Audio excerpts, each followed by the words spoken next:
Hola, ¿qué tal Bolivia? ¿Cómo están? Bienvenidos a RTP Mundo. Qué alegría reencontrarnos nuevamente en este espacio de información internacional. No estuvimos el sábado con ustedes porque era la entrada universitaria, pero hoy domingo no había excusa. Así que nada, los invitamos a que nos acompañen durante los próximos 60 minutos hasta las 3 de la tarde, las noticias y el análisis internacional. Antes de hablar del menú de hoy, vamos a invitarte a que escuches el podcast de RTP Mundo, que no solamente se escucha en Bolivia, se escucha en una cantidad increíble de países, desde el Reino Unido, Estados Unidos, Brasil, pasando por hasta Mozambique, incluso en Taiwán hay una persona que ha escuchado ahí. Así que sí, estamos conectando con el mundo a través de nuestro podcast de RTP Mundo, que está en Spotify, en Google Podcasts y también, por supuesto, en la plataforma de Amazon, que es Audible. Ahora sí, momento de presentarte lo que va a ser el menú de hoy y tenemos que hablar de dos temas importantes. Primero, en Planeta Caliente, ustedes saben que la pesca excesiva por parte del humano y su insaciable hambre por consumir recursos está tocando puntos mucho más álgidos y en especial por parte de China. China tiene que alimentar a 1.500 millones de personas. Por eso, cada vez más los barcos, grandes barcos pesqueros de China, cada vez están invadiendo más zonas pesqueras de los países de Latinoamérica. Toda la costa atlántica e incluso, la costa pacífica e incluso parte de la Atlántica por parte de Argentina están viéndose comprometidas por parte de grandes buques cargueros que se llevan grandes cantidades de peces a su país para poder alimentar a esa cantidad impresionante de chinos. Bien, eso lo vamos a abordar y cuáles son las consecuencias de una pesca excesiva. Y por otro lado, vamos a ver en nuestro sector a fondo cada vez más preocupante porque el reloj va avanzando, los días van avanzando y el invierno está cada vez más cerca en el norte, en Europa. Y ustedes saben, cuando hace mucho más frío, que allá de verdad nieva, allá de verdad hace frío, no como acá en Bolivia, pues la gente necesita de utilizar métodos que puedan calentar sus hogares a través del gas. Pero ahora como hay un ahorro increíble y los precios están por los cielos, cada vez más las personas están dirigiéndose a las calles para protestar en contra de las sanciones y en contra de las medidas en contra de Rusia. Así que también el análisis es preciso porque la crisis económica de Europa es preocupante. Bueno, 60 minutos para abordar eso, pero antes tenemos nuestro resumen de noticias internacionales. Bienvenidos. Bien, momento del desarrollo de las noticias más importantes de la semana. Hablamos del presidente de Turquía, Recep Tayyip Erdogan. Ha anunciado la construcción de instalaciones para suministrar gas ruso a Europa. Así es que Europa podrá comprar gas natural ruso, pero a través de Turquía. Es lo que ha dado por lo menos a entender el presidente Erdogan, que habló recientemente sobre el tema en una reunión con su homólogo Vladimir Putin. Según el jefe del Kremlin, el proyecto consiste en construir otro gasoducto y crear un centro de distribución en Turquía, desde el que el combustible podrá llegar a otros países, en primer lugar a los europeos, en caso de que estuvieran interesados. El consejero delegado de la rusa Gazprom, Alexei Miller, no ha descartado transferir al nuevo sistema el gas almacenado que se enviaba previamente a Europa a través de las tuberías del Nord Stream. De acuerdo a los analistas, el principal problema de la iniciativa es la falta de garantías de la participación de compradores europeos ante el creciente rechazo del continente al gas ruso. Como siguiente tema vamos a hablar de las nuevas sanciones europeas al régimen iraní por suministrar drones a Rusia para la guerra en Ucrania. Irán pagará con más sanciones europeas por haber suministrado drones kamikaze a Rusia para la guerra en Ucrania. Los jefes de Estado y Gobierno de la Unión Europea han formalizado nuevas sanciones contra 5 personas y 3 empresas iraníes al considerar que son responsables de facilitar estos equipos a Moscú, como anunciaba la portavoz de Exteriores de la Comisión Europea, Nabila Masrali. Aunque el gobierno iraní lo niega tajantemente, estos drones suicidas juegan un papel fundamental ahora en la guerra. Permiten a Moscú realizar sensibles sin poner en peligro sus unidades militares en las zonas ocupadas que han tenido que retroceder ante el avance del ejército ucraniano. En la pasada semana, un experto militar en la televisión rusa afirmó que todos sabemos que los drones son iraníes, pero el gobierno no lo ha admitido. Lanzó esta afirmación sin darse cuenta de que estaba al aire y que su micrófono estaba abierto y de alguna manera estaba confirmando las acusaciones de Ucrania y Estados Unidos de que Moscú y Teherán negaban tajantemente. Los drones son utilizados por el ejército ruso para atacar a la población civil y las infraestructuras críticas. Seguimos hablando de la guerra en Ucrania, pues el presidente Vladimir Putin ha instaurado una polémica ley marcial en los territorios anexionados en Ucrania. Putin instauró la ley marcial en los territorios de Ucrania de Donetsk, Luhansk, Gerson y Zaporilla, agregados en septiembre. Vladimir Putin anunció así la medida en una reunión en su Consejo de Seguridad que se transmitió por televisión. Publicó a continuación un decreto que confirmó la entrada en vigor de la ley marcial en esos territorios a partir del pasado jueves. He firmado un decreto para introducir la ley marcial en estos 4 sujetos de la Federación Rusa anexionados por Moscú tras unos referendos celebrados a finales de septiembre y condenados por la comunidad internacional, dijo Putin en la reunión del Consejo Nacional de Seguridad.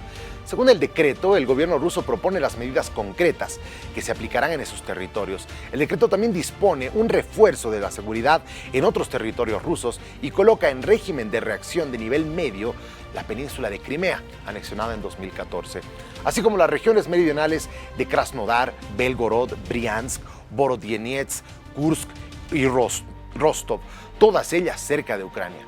Este régimen le permite la evacuación de residentes a zonas seguras, la introducción de controles en las entradas y salidas de dichas regiones, entre otras medidas. Hablamos de los bombardeos rusos en las centrales eléctricas que comienzan los cortes de electricidad en Ucrania debido a ellos. El presidente Volodymyr Zelensky informó que la nueva oleada de ataques ha destruido en 8 días el 30% de las centrales eléctricas del país. El martes, drones kamikaze dejaron 2 muertos en Kiev y afectaron una instalación de suministro de energía. Más de 1.100 ciudades y poblados de Ucrania se hallan privados de electricidad debido a los bombardeos rusos de los últimos 10 días. Muchos de ellos dirigidos contra las infraestructuras del país, informaron la semana pasada fuentes oficiales ucranianas. La compañía DTEK Energo informó que 2 de sus centrales térmicas fueron atacadas de nuevo con misiles rusos. Los ingenieros están desplegando todos los esfuerzos necesarios para intentar restaurar el suministro, indicó en Facebook. El gobierno de Ucrania ha pedido a sus ciudadanos reducir el uso de electricidad en respuesta a los ataques rusos a infraestructuras de suministros. Al tiempo, las autoridades instan a los ucranianos a disminuir el consumo y se movilizan para reparar la infraestructura energética. Pero habitantes de la región de Kharkov hace semanas que viven sin agua, ni luz, ni gas. Siguiente tema, hablamos del Organismo Internacional de Energía Atómica que ha alertado de los riesgos derivados de la guerra en Ucrania. En una entrevista que le dio a la Deutsche Welle, el director general del organismo internacional, Rafael Grossi, advirtió sobre la situación de emergencia que vive la planta de Zaporilla en el sureste de Ucrania. Según Grossi, el riesgo de un accidente nuclear es actualmente más preocupante que el de un ataque con bombas atómicas. Nosotros tenemos una misión permanente del organismo de la agencia. Hay 4 expertos que están informándonos constantemente sobre la situación en la planta, que no está generando electricidad y que está en una situación muy precaria, porque casi cotidianamente existen episodios de pérdida de suministro energético hacia la planta, lo cual genera una situación de emergencia, fueron las palabras del director de la agencia. También mencionó que si bien la planta no está bajo control ruso, continúa siendo operada por técnicos ucranianos y que estaban allí antes, y el trabajo con las tropas ocupantes rusas está marcada por la tensión, que a veces deriven de tensiones de los empleados. Abro comillas, lo que más me preocupa es un accidente nuclear derivado de las acciones bélicas en torno a la planta. La utilización de arma nuclear en este caso, en este conflicto, si bien no puede excluirse por completo, no creo que sea una posibilidad inminente, cierro comillas. Esas fueron las argumentaciones del director general del Organismo Internacional de Energía Atómica a su tiempo de dar declaraciones a la Deutsche Welle. Como siguiente tema pasamos a Europa. Los franceses exigen mejores condiciones de vida. Una huelga intersectorial para reclamar subidas salariales, convocada el martes en Francia por parte de los sindicatos, ha tenido un alcance limitado. No obstante, la amenaza con prolongarse, en particular en el sector petrolero y de la energía, donde lleva enquistada desde hace semanas, y en el transporte público, que ha sido uno de los sectores que más incidencias ha generado. Transporte, educación y sanidad han sido llamados a la huelga por la pérdida del poder adquisitivo contra el gobierno de Emmanuel Macron. Philippe Martínez, y el secretario general de la CGT, quiere un incremento de 300 euros del sueldo mínimo hasta llegar a los 2.000 euros brutos. Lo que tiene que haber el gobierno que finge estar interesado es aumentar el salario mínimo hasta los 2.000 euros brutos, ha subrayado. Además ha recalcado que el resto de sueldos se indexen y por tanto haya un aumento a todos los niveles de los salarios. En la Plaza de Italia, en el sur de París, miles de sindicalistas y estudiantes han exigido al gobierno un aumento del salario mínimo de cerca del 20% y la implantación de un sistema que permita a todos los asalariados una subida en acorde a la inflación interanual. Bien, y claro que entre nuestros titulares tiene que estar la dimisión de la primera ministra del Reino Unido, Liz Truss. Es así como la primera ministra del Reino Unido ha dejado el cargo apenas un mes y medio después de llegar al 10 de Downing Street. Truss anunció el jueves su dimisión como líder del Partido Conservador y dejará la jefatura del gobierno en cuanto se elija a su sucesor, que será en una semana. La dimisión de Truss llega después de que las voces contrarias a la primera ministra se multiplicaran en los últimos días. Todo ha sido un sinsabores para Truss a lo largo del último mes y medio. Muy impopular fue la rebaja fiscal que la primera ministra tuvo que echar para atrás después de que grandes entidades financieras cuestionaran la medida. Una bajada de impuestos que habría supuesto para las arcas públicas del Reino Unido un agujero insostenible a ojos del Banco de Inglaterra, pero también a los mercados. De nada sirvió la puesta en escena de la primera ministra en la conferencia del Partido Conservador en Birmingham, con asientos vacíos por la huelga de trabajadores ferroviarios. Tampoco la destitución del ministro de Economía y la marcha atrás de la rebaja fiscal. Truss dejará la jefatura del gobierno en cuanto se elija un sucesor en una elección interna que tendrá lugar la próxima semana. Bueno, y sobre las protestas en Irán tenemos que hablar de la multitud que recibió en su país como una heroína a una escaladora que compitió sin hijab en los Juegos en Corea. La escaladora iraní Elina Rekabi, que compitió sin su velo en el torneo de Corea del Sur, volvió este miércoles a Teherán, donde una multitud la recibió como una heroína en el aeropuerto. Este gesto fue interpretado por algunos como una muestra de solidaridad con las protestas que sacuden a Irán desde la muerte de hace meses de la joven Mahsa Amini, detenida en Teherán por la policía de la moral, porque supuestamente su velo dejaba ver algunos mechones de cabello. La República Islámica exige que las deportistas iraníes lleven el velo incluso en las competiciones en el extranjero. El mundo y el pueblo iraní estarán observando cómo tratan a Elina Rekabi, dijo el portavoz del Departamento de Estado estadounidense Vedant Patel, agregando que había informaciones según las cuales la deportista habría sido objeto de amenaza e intimidación. Debido al ambiente que reinaba en la final de la competición y al hecho de que fue llamada inesperadamente, me confundí con mi equipamiento técnico y eso provocó que olvidara del hijab, dijo Rekabi. Es decir, que para ella fue un accidente para no meterse en problemas con el gobierno iraní. Como siguiente tema tenemos que hablar de Chile.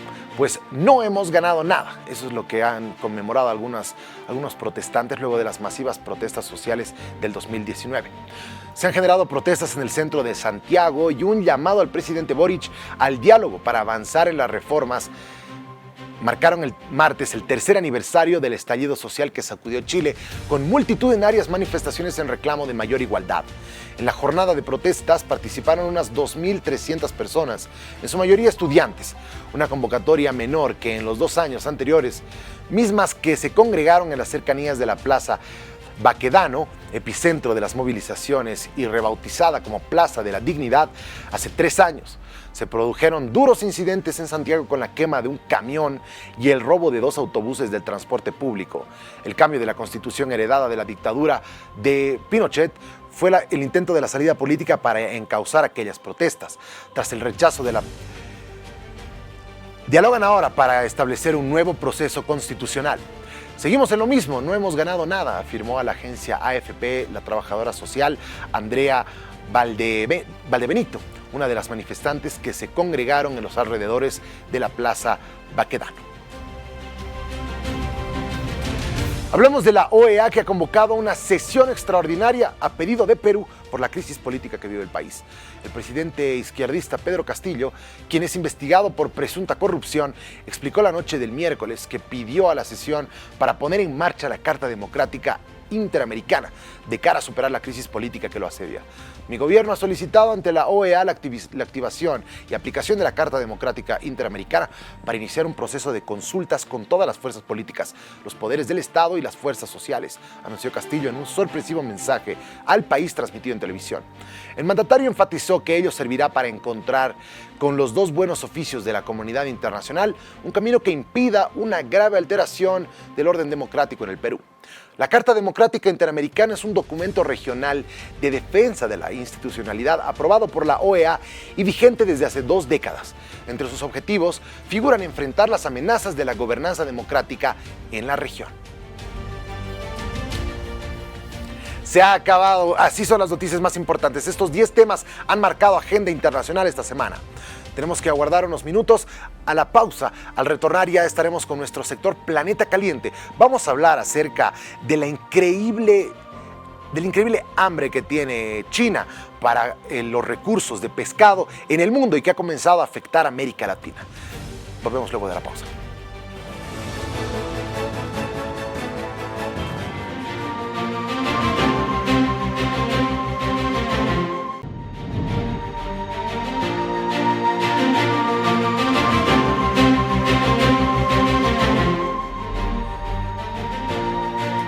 Bien, estamos con nuestro sector Planeta Caliente, que aborda la preocupación que tenemos como medio, como programa de la crisis climática, esto que se nos avecina y que cada vez más puede llegar a sentirse por cada uno de nosotros en relación a cómo está cambiando el clima y cómo seguimos nosotros aportando a él desde distintas maneras. Una nueva forma que usted no conocía, la pesca salvaje que hacemos los seres humanos para poder saciar nuestra increíble hambre. Vamos a hablar acerca de este reporte del New York Times, que durante las últimas 2 décadas, China ha construido la flotilla de pesca de aguas profundas más grande del mundo, con casi 3.000 embarcaciones. Tras haber mermado de forma dramática el suministro en sus propias aguas costeras, China ahora pesca en cualquier océano del mundo y a una escala que eclipsa las flotillas enteras de algunos países en sus propias aguas. El impacto se siente cada vez más desde el Océano Índico y el Pacífico Sur hasta las costas de África y Sudamérica, una manifestación del poderío económico global de China en alta mar. En 2017, Ecuador incautó un carguero frigorífico del Fuyuan Yuleng 999, el cual transportaba un cargamento ilícito de 6.620 tiburones, cuyas aletas son una exquisitez en China. El impacto en ciertas especies en las costas de Sudamérica, como los calamares, es difícil de medir con exactitud. En algunas regiones, como el Pacífico Sur, los acuerdos internacionales les exigen a los países informar sobre su trayectoria, aunque se cree que realizar reportes incompletos es una práctica común. En el Atlántico Sur no hay un acuerdo de ese tipo. Ya hay señales preocupantes de una reducción en las reservas, lo cual podría presagiar un colapso ecológico de mayor envergadura. Ahora, vamos a mostrarles estos cuadros que hemos preparado en relación a esta problemática. China es la responsable de 1/3 del consumo mundial de pescado. Sus aguas territoriales se han quedado pequeñas para abastecer toda la demanda que tiene el gigante asiático. Los barcos chinos han operado en las costas de Sudamérica casi todos los días, entre las costas de Ecuador, Perú y Argentina. Esta situación ha encendido todas las alarmas, ya que su pesca abusiva se ha convertido en una amenaza para las economías locales y el medio ambiente. En mayo de 2022, la cumbre del Quad, en la que participaron Estados Unidos, Japón, Australia e India, anunció una nueva iniciativa marítima para frenar la pesca ilegal china en el Indo-Pacífico. El plan consiste en utilizar tecnología satelital para crear un sistema de seguimiento de la pesca ilegal desde el Océano Índico hasta el Pacífico Sur mediante la conexión de centros de vigilancia en Singapur e India. Bien, ahora tenemos que ver qué es lo que sucede, cuál es el problema con pescar de manera excesiva. China tiene que alimentar a 1.500 millones de personas y básicamente su alimentación está basada en pescados. Estamos en compañía acá en el estudio con Waldo Vargas, docente e investigador de la carrera de la Ingeniería Ambiental de la UNSA. Muy buenas tardes, bienvenido a RTP Mundo. Muy buenas tardes, Jorge Luis. Un gusto estar acá. También estamos con el Master in Science, Francisco Osorio Zamora, director de la carrera de Biología de la UNSA. Bienvenido. Un gusto. Gracias por habernos invitado. Bien, es un gusto. Bueno, voy a comenzar con usted, Francisco. Por favor, coméntenos acerca de cuáles son los riesgos, las implicancias de afectar de manera drástica un ecosistema.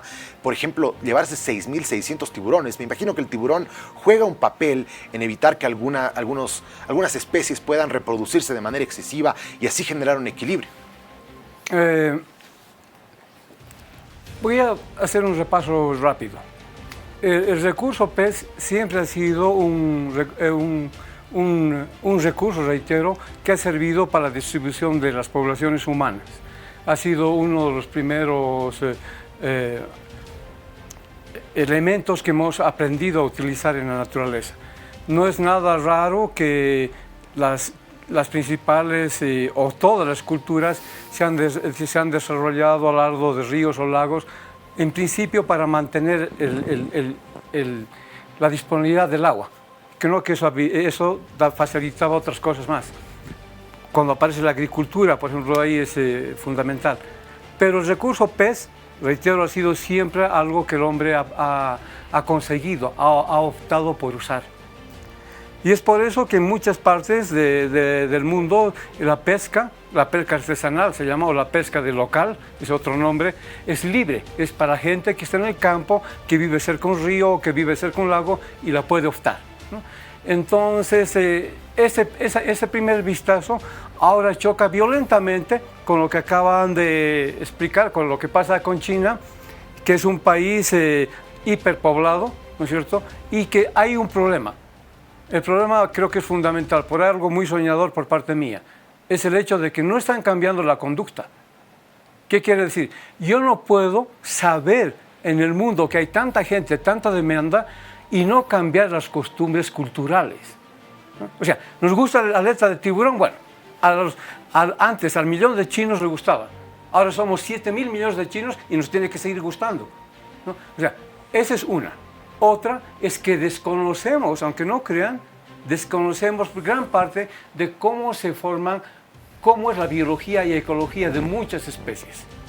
El ejemplo que acabas de dar, ¿no es cierto? Sí, es muy posible que el tiburón sea controlador de otros. Es posible, pero tampoco sabemos de corrientes de agua, dónde desovan, dónde se reproducen, muchas cosas. Ahora, de algunas especies cabalmente se sabe más porque ha habido un interés científico, con lo que son curiosas, se ha informado más.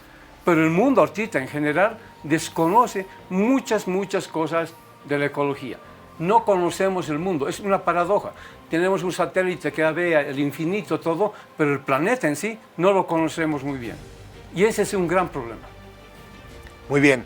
A ver, Waldo, ¿cómo crees tú? Porque según lo que estábamos viendo, el reporte del New York Times que salió esta semana y que verdaderamente causó mucha preocupación, que además muestra un patrón que viene repitiéndose hace muchos años, ¿cuáles pueden ser las posibles repercusiones que pueda tener en todo el ecosistema, en el calentamiento de los océanos, en la pérdida de especies de los arrecifes de coral?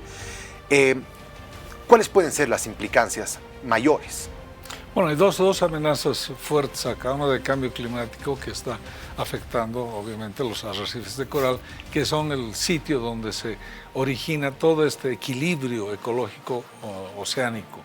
También está el tema de la extracción de esos recursos. La humanidad siempre lo ha estado haciendo hasta la década de los 70, donde Japón empezó a usar tecnología de avanzada con equipos de sonar para perseguir ballenas. Entonces ya empezó un desfase entre abuso tecnológico de los seres humanos contra las especies. Después de eso, una campaña intensa para defensa de las ballenas, y Japón retrocedió en esa forma de pescar. Y luego surgió esa potencia, surgió China. Y China empezó a acabar inclusive con las costas de Rusia, de Japón y de Corea.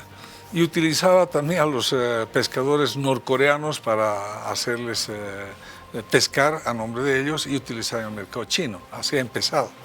Una vez que empezó a escasear el recurso ictícola en esa zona, pues empezaron a movilizarse a los otros océanos.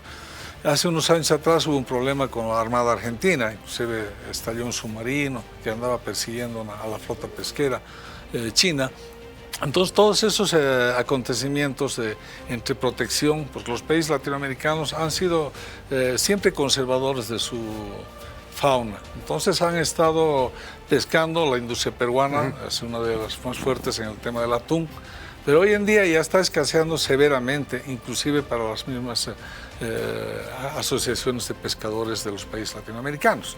Y a eso se suma ese potencial tremendo de la China, que utiliza mucha tecnología, utiliza varios satélites de seguimiento. Y eso ha ocasionado, por ejemplo, en los Galápagos, que los pesqueros no han podido ser seguidos, porque los satélites de seguimiento del Ecuador en ciertos momentos no tenían alcance, y eso aprovechaba China, que tenía mucha información tecnológica de cuándo debía insertarse. Entonces incursionaban en aguas territoriales y extraían peces, tiburón entre ellos, otras variedades como el calamar, es el más apetecido, el calamar gigante, el calamar rojo y todas las especies de calamares. Entonces, ese abuso tecnológico es el que está preocupándonos sobremanera ahora. En Chile se ha organizado un grupo de seguimiento que está trabajando con varias redes de satélites. Perú está intentando hacer lo mismo, y eso Ecuador ha tenido que pedir ayuda para defenderse de la tecnología china y la pesca.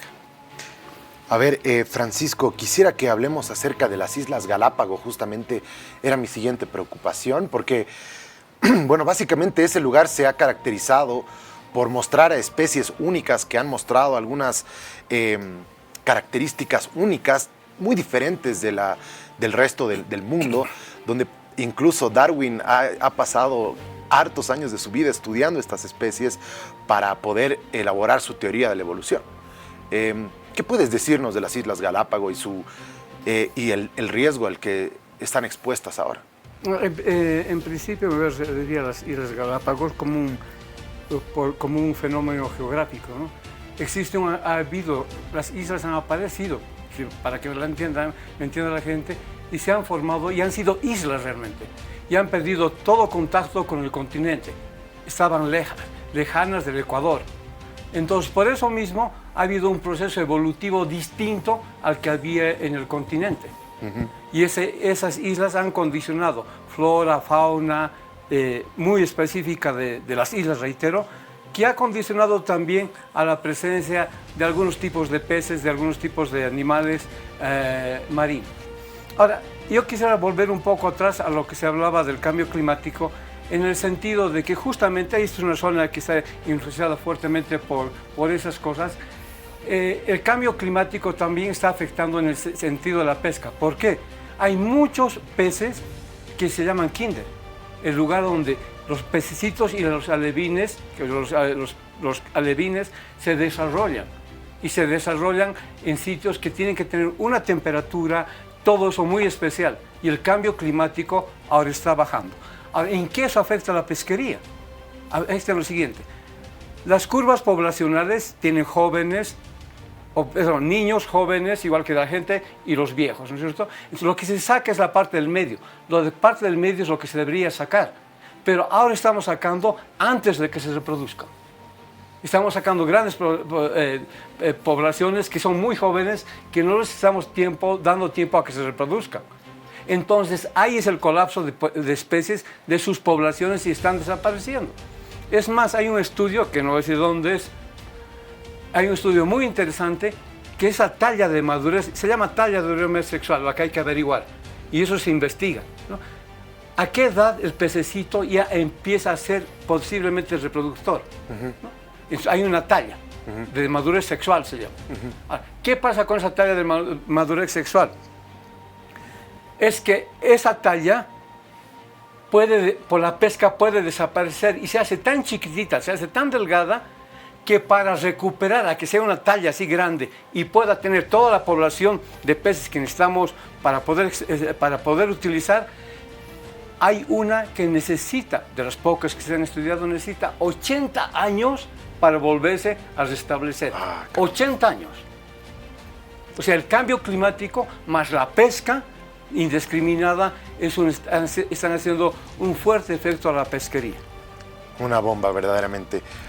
Bueno, finalmente, Waldo, quiero saber acerca de, un poco tomando lo que dice Francisco, en relación al tiempo que se necesita para recuperar a esa especie de 80 años, ¿cómo es la resiliencia que puede jugar aquí la naturaleza? Si es que, por ejemplo, le ponemos medidas mucho más restrictivas a pescar en ciertos lugares, a cuidar ciertas especies, etcétera, hay una posibilidad de recuperar parte de las especies perdidas y poder evitar que se pierdan ecosistemas y que se pierdan a estas especies que se encargan justamente de generar el equilibrio? Sí, pero son una serie de acciones y tiene que ser de manera colectiva. Naciones Unidas ha hecho un esfuerzo, pero no llega a implementar ese esfuerzo. Entonces, allí está el problema. Rusia, por ejemplo, pescadores furtivos que captura de China o de Corea del Norte, como yo les decía, tienen inclusive penas de cadena perpetua. Y eso ha desincentivado mucho que vayan a intentar pescar en esa zona, cosa que no pasa en las costas latinoamericanas. Entonces creo que deberíamos unirnos, aunque sea los países latinoamericanos, a hacer una legislación como colectiva que más o menos sancione también de manera drástica la práctica furtiva y ilegal. Y por otra parte, áreas de protección donde también hay que cuidar de las propias empresas latinoamericanas, ¿no?, que son de pesca y siempre han sido. Entonces, dar oportunidad a que ese techo que nos hablaba muy bien Francisco se vaya recuperando paulatinamente. Y eso tiene que estar acompañado por todo un proceso de monitoreo donde tienen que participar organizaciones científicas que están en las universidades principalmente. Entonces, es un trabajo conjunto, intenso y de mucha fuerza, sobre todo primero política y después académica. Bien, bueno, quiero agradecerles a ambos.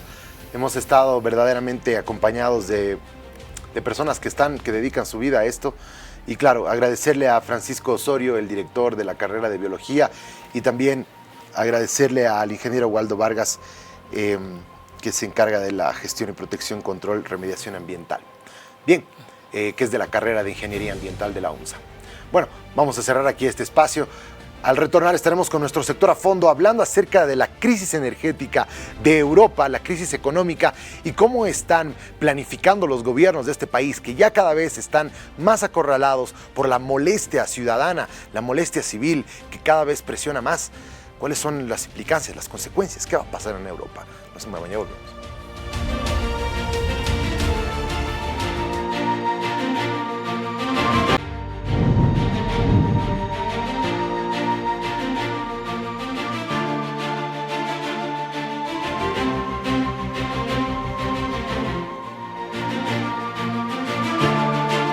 Es momento de abordar el tema a fondo de esta semana, la preocupación que cada vez genera. El reloj está haciendo tic-tac. Cada vez falta menos tiempo para invierno en Europa, por si acaso. Acá estamos gozando de hermosas temperaturas, allá está comenzando a enfriarse. Y cuando comienza a enfriarse hay que utilizar más gas. Así es como millones de europeos les resulta cada vez más difícil llegar no solo a fin de mes, sino a mediados de mes. Países como Alemania, que hace algunos meses exhibían cifras macroeconómicas orgullosamente, pero ahora se encaminan a la temida recesión casi sin remedio. Todo es caro y escaso, y las cuentas ya no cuadran. El pasado mes de septiembre, la inflación se aceleró en Europa hasta casi un 10% anual, un 9,9% anual en la zona euro frente al 9,1% de agosto. Alemania se acercó al 11%. Una vez más, la energía fue con diferencia la que más contribuyó al aumento de la tasa de inflación, seguida de alimentación, bebidas alcohólicas y tabaco. En este contexto, ante la perspectiva de nuevas subidas de los tipos de interés para combatir la inflación, el euro ha vuelto a caer frente al dólar. Las medidas del Banco Central de Europa pueden intensificar la desaceleración económica. Bien, y vamos a mostrarles este mapa que muestra un poco los porcentajes de inflación que han tenido los países de la eurozona durante los últimos meses. Y bueno, miren ustedes, Rusia con una inflación del 13,7%, Ucrania con una inflación del 24,6%, Rumania con 13,6%, Bulgaria con 15,6%, República de Macedonia con 18,7%, Albania con 8,1%, ahí está la botita, Italia con una inflación del 9,4%, Croacia con 12,6%, Eslovenia con 10,6%, Ahí está Austria con 10,9%, Alemania con 10,9%, Francia con 6,2%, España con una inflación del 9%, Portugal con 9,8%. Y por si acaso ahí no muestra en el mapa, pero la inflación del Reino Unido está en el 10,1%, a lo que con las medidas desastrosas que ha propuesto la primera ministra, que todavía sigue en oficio, el Banco Central igual ha tenido que recortar las tasas de interés y la devaluación de la libra ha caído, ha seguido bajando. Así que bueno, vamos a conversar acerca de qué significa para Europa todo esto con Daniel Agramont Lechín. Él es investigador del Centro de Paz y Seguridad. Nos acompaña desde Frankfurt para hablar acerca del tema. ¿Cómo estás, estimado Daniel? Bienvenido. Jorge Luis, muchas gracias por la invitación. Bueno, estábamos preocupados con el tema y cada vez nos llegan noticias de una cantidad importante de personas que cada vez están protestando contra las medidas de los diferentes gobiernos. No sé cómo vaya a jugarse ahora con Giorgia Meloni, más lo que dijo Berlusconi de estar muy cerca de Putin, y tal parece indicar que a medida que la presión social aumente, Europa podría estar dejando de lado sus sanciones contra el gas ruso. ¿O cómo lo ves tú? Claro que sí, para hablar de la inflación en Europa tenemos que hablar de la guerra con Ucrania, el ataque ruso a Ucrania, y tenemos que hablar del gas, y tenemos que hablar de la inflación por costos. En este caso, ¿no? O sea, redundando un poco en lo que se ha dicho en todos los medios, sí, no es una inflación por demanda. En el caso europeo es bien específico.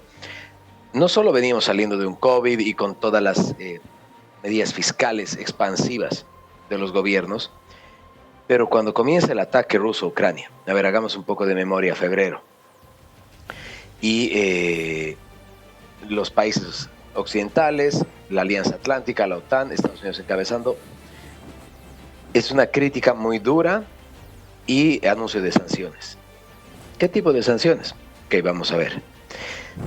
Ha sido hace poco, creo que la memoria todavía está muy fresca. Había la intención de sacar a Rusia de hacer contacto con el SWIFT. Ha salido. Se cortan transacciones financieras. Había la intención de dejar de comprar gas y todas estas propuestas. Y habían intenciones muy variadas. Y Alemania era el que más trabas ponía, ¿no? Y ahí salieron hasta hashtags de Alemania, haz lo tuyo y que Ucrania te necesita. Pero claro, ahora estamos adelante y a octubre, desde febrero a octubre, y entendemos este dilema europeo de Rusia.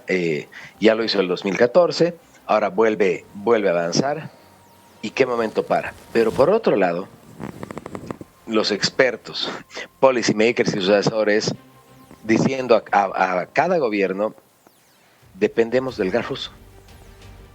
Entonces Estados Unidos sale con declaraciones muy fuertes y dice vamos con todo ahora y las sanciones, y desde el principio fue esa dicotomía, las sanciones sí, Rusia va a quedar marginada de toda esta economía global y las sanciones, pero no se habla mucho, pero vamos a seguir comprando gas, pero por favor no nos cortes el gas. No era coherente. Estábamos yendo hacia este escenario, ya se lo sabía. ¿Qué sucede? Putin amenaza varias veces con cortar el gas. Los países europeos han previsto esto, han tratado de acumular lo que han podido, pero estamos en este escenario desde julio, más o menos, que comienza la espiral inflacionaria, que no llega a los niveles de tasas de inflación que hemos estado experimentando en América Latina, en países como Argentina, bueno, Venezuela ni hablar, pero como tú mostraste, estos 9, 10%, 11% en muchos países son las tasas más altas en los últimos 20 años, son los últimos 15 años. Pero es una inflación que viene más que nada por la energía. Y en este caso es por la guerra con Ucrania, y es por las sanciones impuestas a Rusia y esta contraofensiva rusa de decidir cortar. Ahora, se puede controlar por el momento esta subida de tasas de interés, como tú lo mencionabas. Lo que está haciendo es tratar de controlar la inflación en desmedro del crecimiento total, ¿sí? Entonces, ya se ha visto en Alemania 2 meses seguidos que esto es una gran esperanza y que expertos en el Banco Central Europeo dicen vamos a seguir el camino de Estados Unidos. Que ellos comenzaron antes con la subida de tasa de interés. Claro que Estados Unidos lo hizo con mucho más, la Fed, pero el Banco Central Europeo inicia la subida de tasas de interés sabiendo este trade-off que va a ralentizarse la economía, pero el objetivo número 1 es controlar la inflación. Alemania 2 meses seguidos, que muy poco, pero ya se ve este descenso. Pero lo que sí parece inevitable es esta ralentización. Las previsiones de crecimiento, inclusive de Alemania para el próximo año, son negativas. Menos 0,20, menos 0,30, ok, pero estamos hablando de una economía que estaba esperando crecer después del COVID, toda la pandemia. Pero bueno, más que nada, no es solamente este corto plazo, este cortísimo plazo que estamos mencionando. Si no, esto va para adelante, y tú lo decías, Jorge Luis, el invierno es una preocupación, y es una preocupación muy fuerte. Y más que nada para los que menos tienen. Como por ejemplo el Reino Unido, que se apresuró en decir, vamos a poner un tope. Y encima de ese tope, aquí viene el papá Estado y te va a subsidiar. Pero luego, después se anunció, alcanza para 2 meses, tal vez 3. Es y bien luego preocupante. De eso, estás por tu lado. Es bien preocupante lo de Europa, porque hasta ahora no han conseguido abastecer la cantidad de gas que les suministra Rusia. Ninguno de los países ha podido encontrar verdaderamente reemplazos a ese gas de otros mercados, porque igual han estado comprando gas, aunque más caro, gas licuado. Han estado buscando fórmulas de todo tipo, pero ya el tiempo se acabó y la gente está molesta. ¿Cuáles pueden ser las exigencias por parte de los trabajadores? Estábamos escuchando en París, por ejemplo, que están pidiendo un aumento del sueldo, pero eso es ahondar en la inflación. La solución aquí podría ser básicamente dejar de lado las sanciones contra Rusia, por lo menos por parte de Europa. ¿O cuál es la salida? Claro, tú has dado en el meollo del asunto.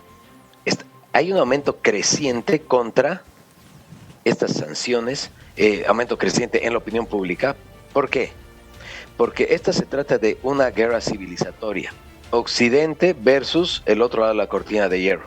Correcto. Bueno, pero no había acabado la cortina de hierro. No acabó. Putin demostró que está más viva que nunca. Ok. Pero ¿y qué significa esto?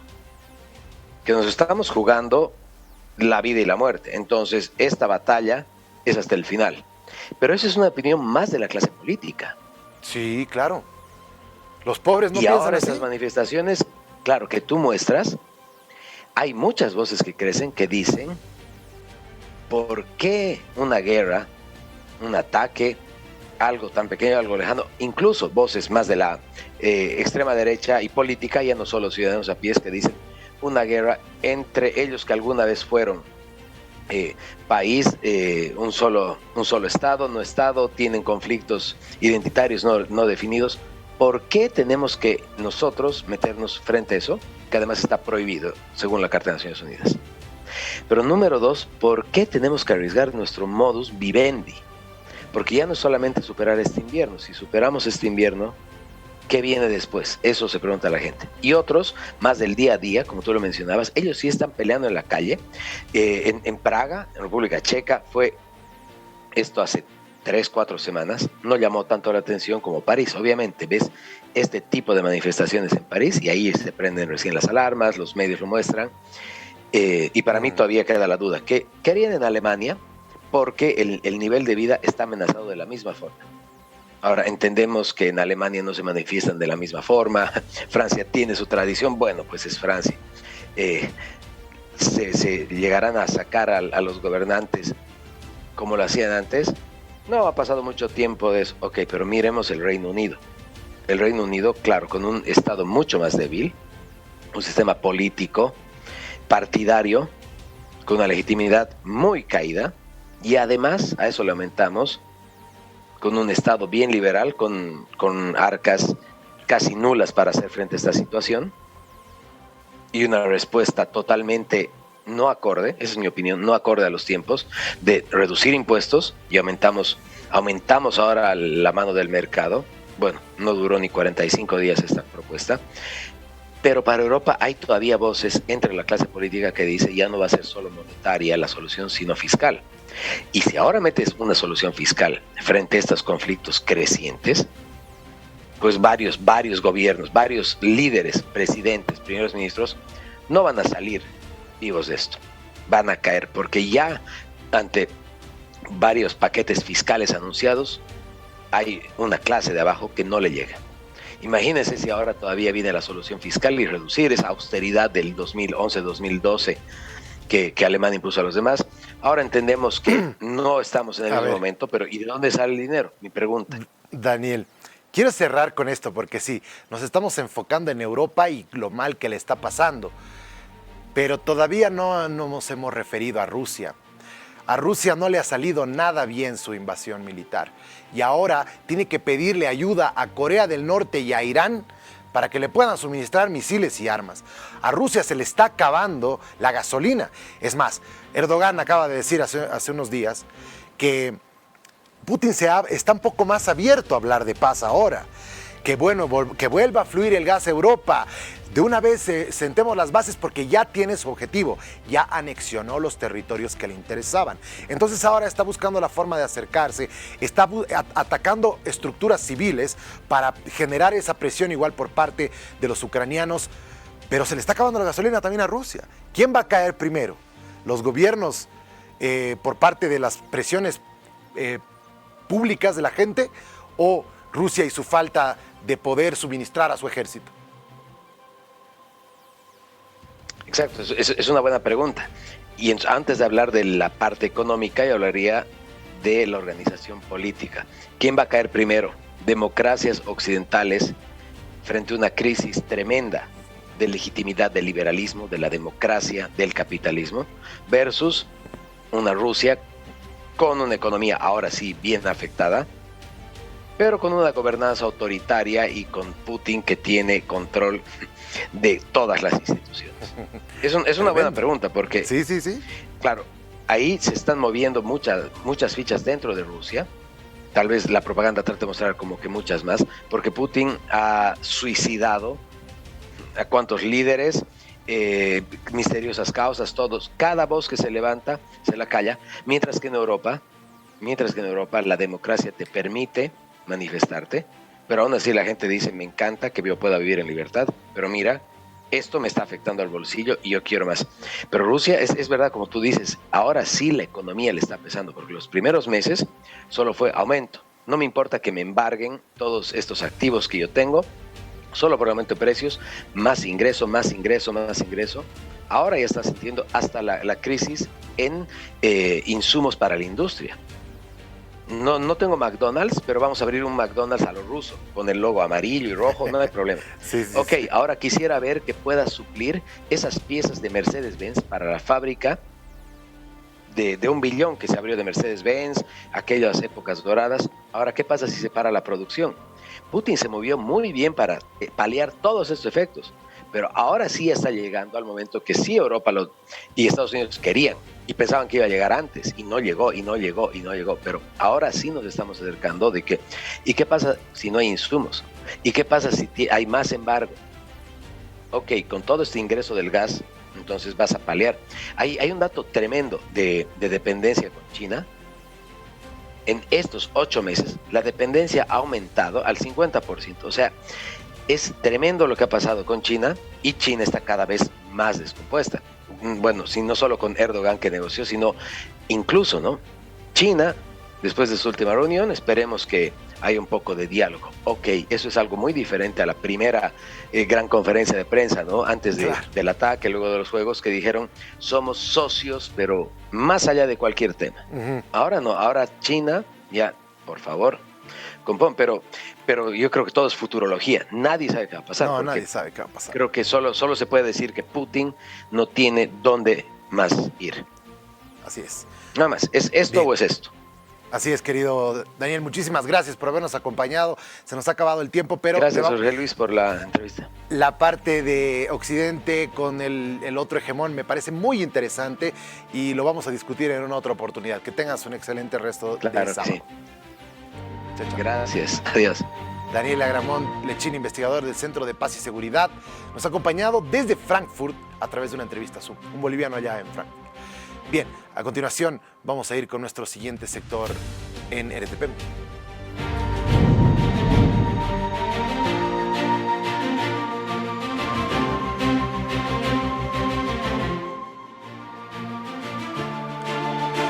Tengo que mostrarles a verdaderos protagonistas de las protestas en Irán. Y les voy a contar acerca de un médico iraní que prefirió ocultar su identidad. Contó a una agencia internacional de noticias que a menudo visitan la sala de emergencias del hospital público donde trabaja para buscar personas heridas en las protestas que recorren al país desde que Mahsa Amini, de 22 años, murió bajo la custodia de la policía de la moral después de ser acusado de violar el código de vestimenta conservador de Irán. Es uno de los médicos iraníes que está poniendo en peligro su propia libertad y posiblemente su vida al ayudar a los manifestantes, ya sea tratándolos enfrente de las manifestaciones o encubriendo la naturaleza de sus heridas cuando buscan tratamiento en hospitales públicos. Él y otros médicos como él hacen todo lo posible para tratar las lesiones leves en el acto, pero en los casos más graves, dice, tratamos de que no mueran y luego los trasladamos a un hospital como en una emergencia.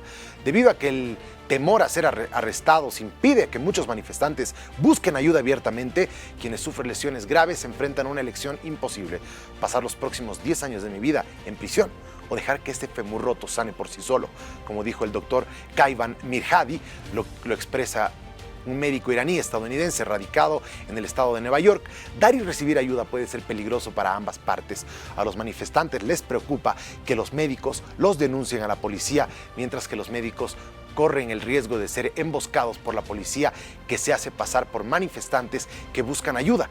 Nadie sabe en quién se puede confiar.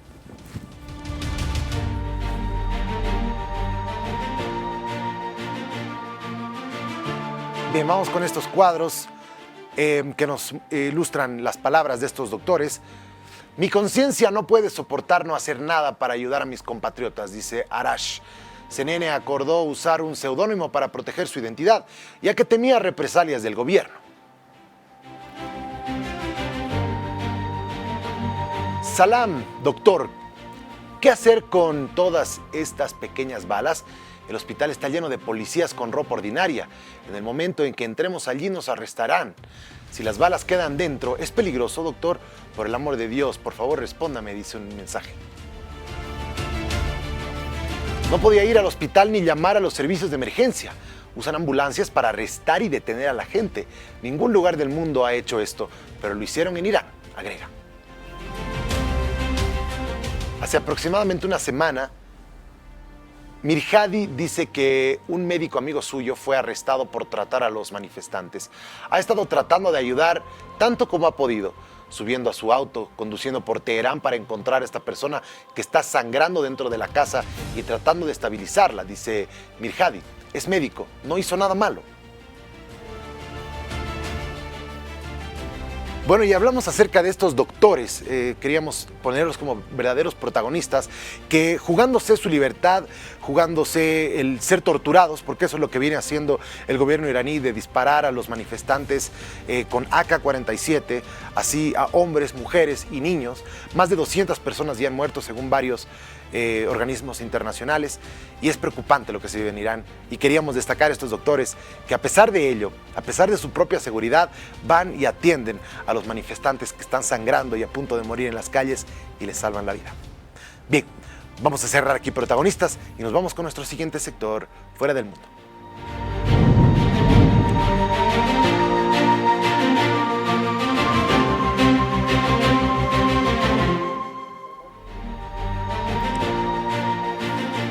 Vamos a hablar del telescopio espacial de la NASA James Webb, que ofreció una imagen inédita de los icónicos pilares de la creación, una región de aspecto fantasmagórico donde se forman nuevas estrellas dentro de densas nubes de gas y polvo, que ahora llega a una visión mucho más nítida.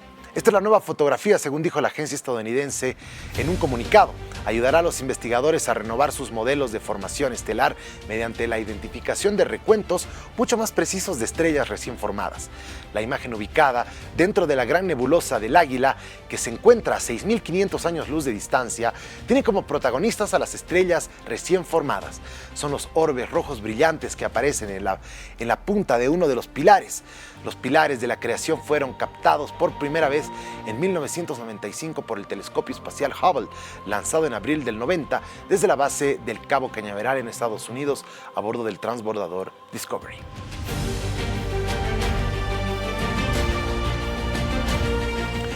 Y a continuación, en el mismo sector, vamos a hablar de Christopher Slayton, que ha pasado 2 meses explorando agujeros negros, identificando los colores de los anillos de Saturno y observando su planeta natal desde el espacio exterior. El señor Slayton, de 18 años, no tuvo que dejar su escritorio para hacerlo. Se propuso construir todo el universo observable, bloque por bloque, en este juego llamado Minecraft. Un videojuego donde los usuarios construyen y exploran mundos. Al final, sintió como si hubiera viajado a todos los rincones del universo. Todo el mundo se asusta con el poder y la expansión del universo, que en realidad nunca entendí tanto, dijo. Pero después de trabajar durante 1 mes y 15 días para construirlo y 2 semanas adicionales para crear un video de YouTube para presentarlo, me di cuenta aún más de lo hermoso que es. Es realmente satisfactorio poder volar a través de algunas de las galaxias o mirar un agujero negro, no solo a través de la película Interestelar o algo así, dijo. Así que se pueden imaginar que este joven a través de un videojuego logró construir todo el universo observable en tan solo 1 mes y 15 días. Es realmente fascinante lo que pueden hacer ahora los jóvenes con las tecnologías. Muy bien, se nos ha acabado el tiempo, amigos, ha pasado volando definitivamente, pero hemos aprendido mucho y hemos hablado de temas importantes que nos preocupan como sociedad, como humanidad y como país. Así que, bueno, nos encontramos mañana lunes en RTP Informa muy temprano a las 6 en punto. Que tengan un lindo resto de domingo. Permiso.